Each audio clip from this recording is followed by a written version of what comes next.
Gotham Production Sociale, situé à la rue des Pavés MRS Coton. Et nous répondons au numéro 690 58 57 30 670 52 80 36.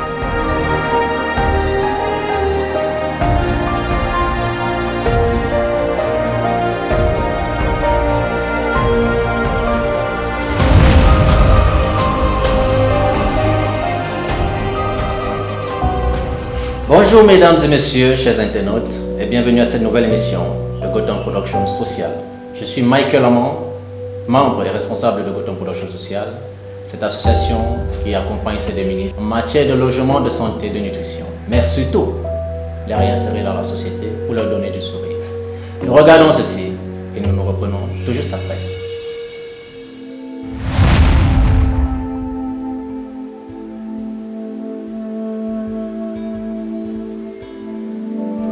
Bonsoir chers tous. Aujourd'hui, 24 mars 2023, nous allons à la rencontre d'une dame dénommée Hélène. Elle avait 9 enfants, il en reste 8, un étant mort. Cette situation est très alarmante, je dirais hautement pitoyable.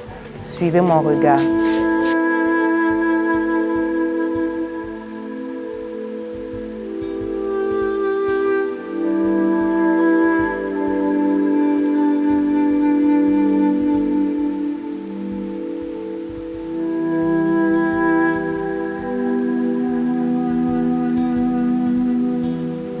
Bonjour, moi c'est Flodor Yemeli.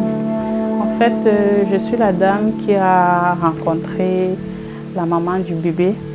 J'étais en consultation dans un centre de santé pour mon fils. Donc, au sortir de là, je l'ai vue toute pâle. C'est surtout l'enfant qui a attiré mon attention. Parce que je me suis dit, que fait une dame toute placée là, comme si elle était perdue et avait un bébé en main. Donc j'ai donc voulu connaître son histoire, savoir ce qui se passe et je me suis rapprochée d'elle. Quand je me rapproche d'elle, elle me dit, comme tu vois, je peux dire je suis dans la rue avec mes enfants. J'ai donc dit que ok, j'aimerais bien connaître où elle vit déjà, prendre un peu note des circonstances qui font en sorte qu'elle se retrouve là comme ça. Elle m'a amenée chez elle.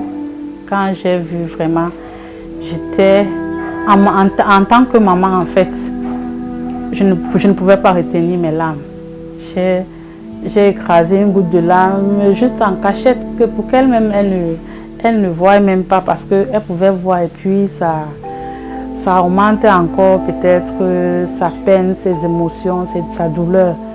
Donc sachant que Gotham Production Sociale existait déjà depuis le 8 mars parce que j'ai vu leur promotion à la fois de Camtel et ayant gardé leur contact, j'ai donc appelé un des membres qui immédiatement a réagi.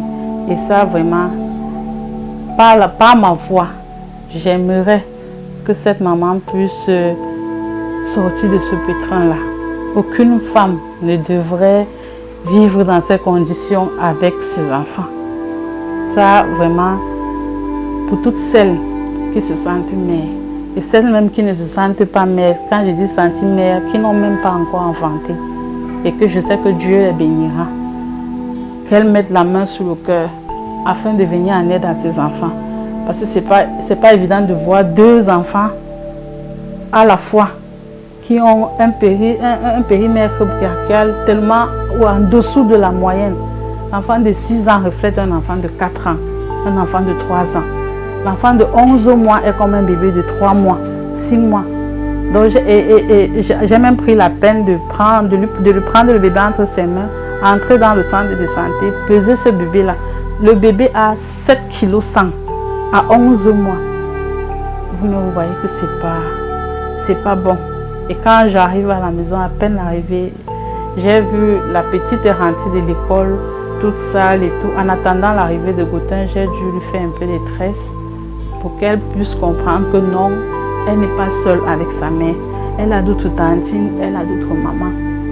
Comme moi, essayer un peu de mettre la main dans la pâte pour essayer de venir en aide à cette famille-là.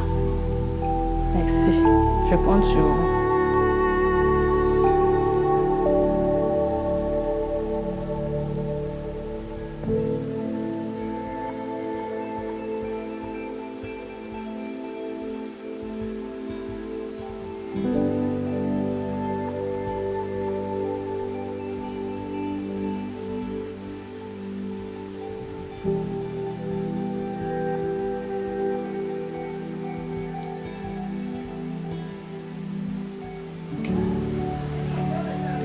Je m'appelle Margan Hélène. J'ai mes 35 ans. Donc, j'ai eu les problèmes. Mon premier mariage que je suis partie, il y avait les problèmes. Mon premier garçon a 17 ans. Donc j'ai eu des problèmes là-bas. Leur père me tapait, me menaçait, il me faisait tout. Quand je suis quittée, même là, il m'avait tracé le doigt avec la machette. Je voulais me lever pour faire sortir mes choses. C'est ma belle-mère qui dit que ne bouge pas. Elle a barré la route. Je suis restée là et regardais mes enfants. Je dis que je fais comment avec les enfants. Je suis encore restée là une semaine. C'est mon oncle qui vient et me dit que tout ce que je comprends là, prends ce qui t'appartient, laisse les enfants là. Si je restais encore une semaine là, je mourrais. Quand je suis quittée là-bas, c'est mon grand frère qui m'appelle et dit que je viens rester ici à Douala. Je suis venue ici à Douala pour accoucher ma fille là. Je suis venue ici chez mon oncle que je viens d'enterrer là. J'ai accouché, mon oncle a fait tout. C'est sa femme qui passait derrière pour tuer mon bébé là, il ne connaissait rien. J'étais là. Mes enfants que j'accouche souvent, mon enfant est comme ça, il ne comprend rien. Mon enfant est là, elle est là. À 19 ans, mon enfant dort. Alors que l'enfant dort, on est en train de sucer le sang de mon bébé. Je ne comprends pas. Je ne comprends pas, je suis là. Après que ma grand-mère commence à venir pleurer dans mes rêves, je dors comme ça, je vois ma grand-mère couchée. J'avais perdu même ma mère à l'âge de 22 ans. Donc ma mère a déjà fait 13 ans, plus de 13 ans comme j'ai enterré ma mère. Après un an, j'ai enterré ma grand-mère. Voilà ça que j'ai encore enterré mon père, comme j'étais enceinte de celle-ci. On m'a appelé, j'étais ici, je ne suis pas partie, je n'avais pas d'argent. Voilà mon oncle que j'ai enterré. J'étais là, j'attachais mes bâtons. Même la nourriture, mon oncle donnait l'argent, sa femme gardait ça. Les bâtons que j'attachais, que je mangeais avec. Que les gens de quartier m'ont dit que si tu prépares ta nourriture, ne leur donne plus. Parce que ton oncle donne l'argent pour la nourriture, c'est ta tante qui garde ça. Si tu prépares ta nourriture, enlève ça dans la marmite, garde. Tu manges, tu têtes l'enfant. Quand je reste comme ça, mon argent que j'attachais les bâtons, c'est elle qui gardait ça. Après que je dis que ma pâte est finie, je vais aller acheter la pâte. Pourquoi elle me donne l'argent? C'était les problèmes. J'ai dit que je ne lui donne plus mon argent pour qu'elle garde. Comme j'ai dit comme ça, elle a dit que ne touche plus mes choses, ne touche plus mes mamies, ne touche même plus quelque chose ici. Le gars là venait toujours me dire que quitte là-bas, la maison là n'est pas bien. Elle a acheté les colis pour que je mette à l'enfant. J'ai déposé ça au chevaux du lit, ça a disparu. Elle a acheté les chaînes pour mettre à l'enfant. L'enfant ne marchait même pas encore. J'ai dit que les trucs là, il ne peut pas mettre ça à mon enfant. L'enfant n'a pas encore l'âge de ça. Comme j'ai dit comme ça, elle a bavardé. Elle a demandé que le colis que j'ai acheté pour mettre à l'enfant, c'est où? Elle dit que j'ai déposé, je ne sais pas là où c'est parti. Ma pâte que j'avais, j'ai fini d'attacher. Je suis quittée là. Je suis partie rester chez le gars qui disait que la maison est gâtée. Si je faisais encore une semaine là, je perdais cette fille-ci. Je suis quittée là-bas. Dès que je suis quittée là, 2 jours, on est en train de dormir. Mon enfant se réveille, commence à pleurer. Alors que la mère là s'envolait sur la toiture. L'enfant pleure, c'est l'enfant qui nous signale qu'il y a danger. Une semaine, l'enfant a commencé à gonfler comme le tapioca. C'était vers les 16 heures, je porte l'enfant comme ça. L'enfant gonfle. Je touche l'enfant partout. Parce que je dis que ça c'est quoi ça? Dès que le type là rentre, je dis que voilà l'enfant, je ne sais pas ce qui se passe. L'enfant n'avait plus le sang. Elle a enlevé les habits, vite, on est parti. Chez son oncle. On blesse l'enfant là, le sang ne sort pas. Je dis que mon enfant veut partir. Mon enfant partait même déjà. Le père a dit que laisse-moi faire. L'enfant a gonflé. Je suis restée là. Le père a commencé à traiter l'enfant. Il m'a donné le remède, je pugeais l'enfant chaque jour. Elle a vu tout ce qu'on a fait sur l'enfant. Elle a dit au gars là qu'elle ne doit pas me dire. Elle a dit qu'on voulait tuer cet enfant. La mère là voulait tuer cet enfant pour sa richesse. Parce qu'elle m'avait d'abord dit que elle fait le remède là pour son marché. Et si mon enfant s'y partait, c'est que la femme là est riche maintenant. Je suis restée avec le gars là. Elle a dit que la vie lui dépasse à doigt là. Ça n'a pas duré, mon enfant a marché. Ça n'a pas duré, elle a dit que la vie lui dépasse à doigt là. Lui il rentre au village.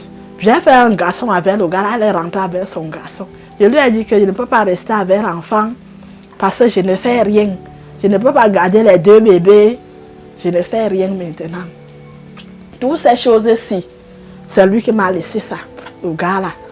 C'est les mamies qui sont dans le sac là. Tout ce que tu vois ici, c'est lui qui m'avait laissé les trucs là. Il a dit que lui rentre. Il a dit que papa, je viens de quitter du village, je ne peux plus partir. Rentrer au village maintenant. Je vais rester me débrouiller.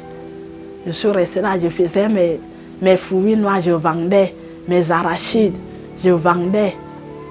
Après, j'ai relancé sur mes bâtons. Elle m'a laissé dans la maison comme me chassait là-bas. J'ai commencé les bâtons, attaché mes bâtons. Quand on a commencé à me chasser là, comme on a commencé à me chasser là-bas, que j'ai laissé d'attacher les bâtons parce qu'on a rangé la maison. On tapait les choses partout. Je ne pouvais pas attacher les bâtons que le sable devait remplir dans les bâtons. Je ne peux pas attacher le sable au champ. Que j'ai arrêté. Depuis 3 mois que j'ai arrêté, je faisais que chercher la maison. J'ai cherché la maison dans l'eau. Baba, je n'ai pas trouvé. Et les gens qui me chassaient là voulaient m'aider avec l'argent. Comme j'ai cherché la maison, ça a duré. Je n'ai pas vu la maison. Ils ont détourné avec l'argent. Ils ont dit que l'argent ne sort plus. Ici, là, j'ai avancé seulement 2 mois que j'ai avancé. J'ai supplié la mère, elle a dit que là où c'est là, je ne peux plus continuer à dormir dehors. J'ai dormi dehors 2 jours. J'ai supplié la mère ici. J'ai dit que même si c'est comment, je veux que ma tête reste tranquille. Si le sommeil peut même me prendre un peu. Tous les problèmes là, même si tu fais comment, pourquoi tu ne peux pas perdre le poids avec tous les problèmes là dans la tête. Que j'étais là. Que la mère m'a accepté ici là. J'ai déjà fait 1 semaine ici. L'autre dimanche, ça va faire 2 semaines que je suis là avec la mère là. Elle m'avait même demandé 4 mois ici. Elle lui a dit que je n'ai pas l'argent pour donner 4 mois. Que je suis arrivée là. Que je suis là avec mes enfants. Elle a dit que même si c'est comment, je dois rester là. Même si ça arrive que je me couche au sol, Je reste là. Je suis là, c'est moi qui ai le père de mes enfants, c'est moi qui ai la mère, c'est moi qui ai tout de mes enfants. Comme ils sont là. Donc même le travail, j'ai tenté pour faire le travail. L'autre jour, il y a l'autre femme qui voulait taper le brouhaha sur ma tête que je suis partie réclamer mon argent. Elle me chassait, je n'ai pas demandé mon argent pour que j'ai travaillé. Je travaillais même avec l'enfant sur le dos. Je n'ai pas réclamé mon argent, elle dit que je lui manque le respect. Elle voulait taper, elle voulait me casser le brouhaha sur la tête, elle dit que je suis assise à la casse. Si je n'ai pas travaillé, j'ai le droit. J'ai travaillé ici. J'ai travaillé là, les gens voyaient. Je travaille là avec mon enfant au dos. Tu ne veux pas payer mon argent. Le père me dit carrément qu'elle n'a pas l'argent. Tu n'as pas l'argent, je fais comment? Donc mes enfants doivent mourir de famine. On va demander à l'autre là que ta mère ne sort pas. Elle va dire que ma mère sort. Et pourquoi tu viens à l'école, tu n'as pas les beignets? Tu as mangé, tu n'as pas mangé. Pourquoi alors que ta mère sort? Est-ce que c'est normal comme ça? C'est normal que je sors, mon enfant rentre, même le déjeuner n'a pas. Même quelque chose à manger n'a pas. Elle m'a demandé de sortir. Sors, lève-toi, tu sors, lève-toi. Elle dit qu'il ne sort pas. Donne-moi mon argent. Elle a dit que j'attends. Je suis rentrée là. J'en ai déjà marre de ça. J'en ai déjà marre de la situation là. Donc je reste là comme ça. Je ne sais pas où partir. Je ne sais pas qui demander. Je dois encore demander à qui. J'ai déjà enterré tous mes gens. Voilà, mes enfants, ils sont mal nourris. Je veux que mes enfants doivent être de bonnes mines. Comme ils sont là, c'est tout le monde qui se moque de moi. Tout le monde qui se moque de moi, que je n'ai rien. Même comme on voulait me faire sortir là-bas, c'est tout le monde qui se moquait. Ils applaudissaient que je dois dormir dehors avec les enfants. Le Seigneur ne peut pas accepter ça. Je veux que mes enfants doivent vivre bien comme les autres enfants. Même si je n'ai rien, les enfants doivent aussi briller dehors. Ils ne doivent plus rester dans cette situation que ils ne mangent pas, ils sont mal nourris, ils sont là, ils maigrissent de jour en jour. Je rends grâce à Dieu comme ils sont là, ils sont solides. Je ne sais pas comment faire maintenant. Je ne veux pas que mes enfants souffrent comme ils souffrent là. Je suis encore en vie. Je ne parviens même plus à faire téter l'enfant. L'enfant ne comprend même plus. Même, alors que l'enfant tête, il n'y a même rien sur ça.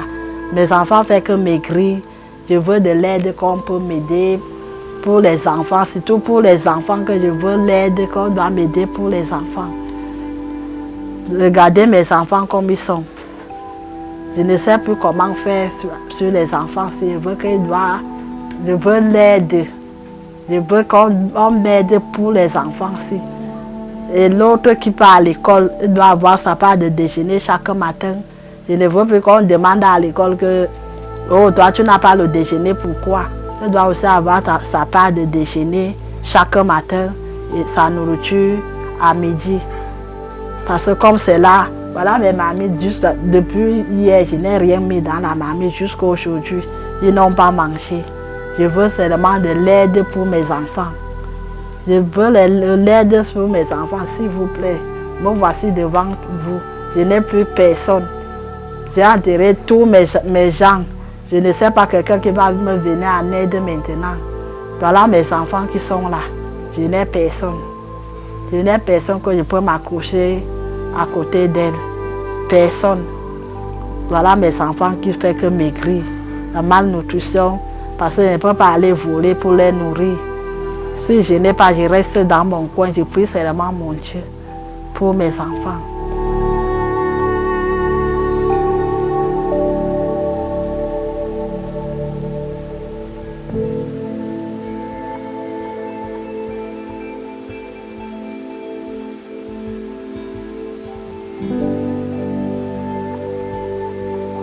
Vous avez regardé les images avec nous de Madame Hélène, qui a 8 enfants, dont 2 avec elle dans la ville de Douala. Elle ne parvient pas à les nourrir, ils sont sous-alimentés et leur poids le démontre. Elle a besoin de nous, mais aussi de vous. Alors, venons ensemble lui tendre la main, venons lui au secours. Jérusalem. Je suis encore sous le choc. Je suis vraiment très touchée et émue J'ai pas de mots, je sais pas comment un être humain peut vivre dans ces conditions. Je suis touchée franchement. Il faut regarder la toiture, la pluie. Bref, ils ne sont pas à l'abri. Ces enfants ne sont pas à l'abri. Imaginez-vous, il pleut, les pluies qu'on connaît là, l'eau dans la chambre, l'enfant va dormir comment, le bébé, le nouveau-né. Mes frères et sœurs, vraiment ici, Gotham Production vous appelle à l'aide. Une main tendue peut donner du sourire à cette famille.